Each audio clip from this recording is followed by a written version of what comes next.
Bonjour, comment aller mieux avec l'hypnose? Tout d'abord, qu'est-ce que l'hypnose?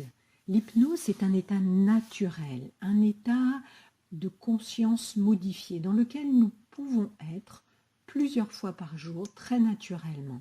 En fait, c'est un état dans lequel nous ne sommes ni vraiment endormis, ni complètement éveillés. Il vous arrive sans doute, lors d'un trajet régulier, d'arriver à destination et de vous faire la réflexion « Je suis déjà arrivé et je n'ai pas vu la route ?»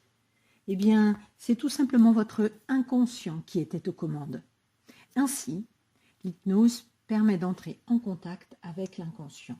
Alors, pourquoi rentrer en contact avec l'inconscient? Eh bien, pour simplifier, disons que nous sommes pilotés par deux cerveaux, le conscient et l'inconscient. Vous regardez actuellement cette vidéo grâce à la partie gauche de votre cerveau, le conscient, qui analyse, organise, décide. Mais le cerveau en charge de 90% de nos fonctionnements, de nos apprentissages et aussi, il faut bien le dire, de nos conditionnements, c'est le cerveau droit, l'inconscient, comme notamment les fonctions automatiques comme la respiration, la température corporelle, la pression sanguine. Donc, il est complètement là pour protéger le corps. Et c'est comme un enfant de 5 ans qui adore les formes, les couleurs, les histoires, les symboles. Alors, que permet finalement l'hypnose en s'adressant à l'inconscient?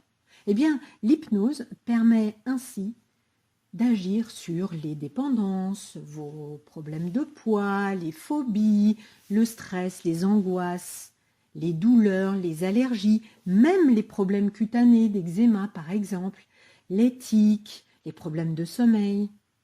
Pensez-y, votre inconscient vous protège, il sait ce qui est bon pour vous.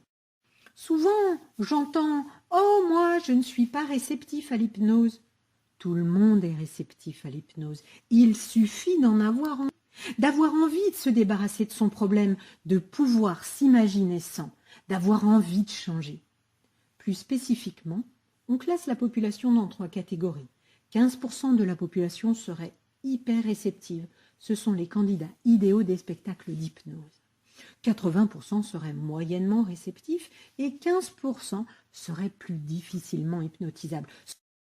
L'inconscient n'a pas de moyen de s'exprimer, alors il passe ses messages par le corps. Mal au dos, mal aux genoux. C'est ce qui a fait dire à Platon « Les maux du corps sont les maux de l'âme ». Ainsi, on ne doit pas chercher à guérir le corps sans chercher à guérir l'âme. Le mal a dit la maladie. Depuis votre naissance, l'inconscient a stocké des quantités impressionnantes d'informations. Toutes ces informations vous permettent de vous faire forger des convictions, votre vision du monde, au travers de vos expériences vécues. Parfois, des expériences émotionnelles douloureuses ont elles aussi été stockées, et c'est par le corps que l'inconscient exprime ces douleurs. Alors peut-être aimeriez-vous savoir comment fonctionne une séance d'hypnose? Eh bien, d'abord, ce qu'il faut que vous sachiez, c'est que vous avez absolument tout ce qu'il faut en vous pour aller mieux. Vous commencez d'abord par définir et clarifier votre objectif avec le praticien. Puis, sous hypnose, vous vous adressez à votre inconscient. Enfin, vous revenez à l'état d'éveil. Merci de votre attention et à bientôt.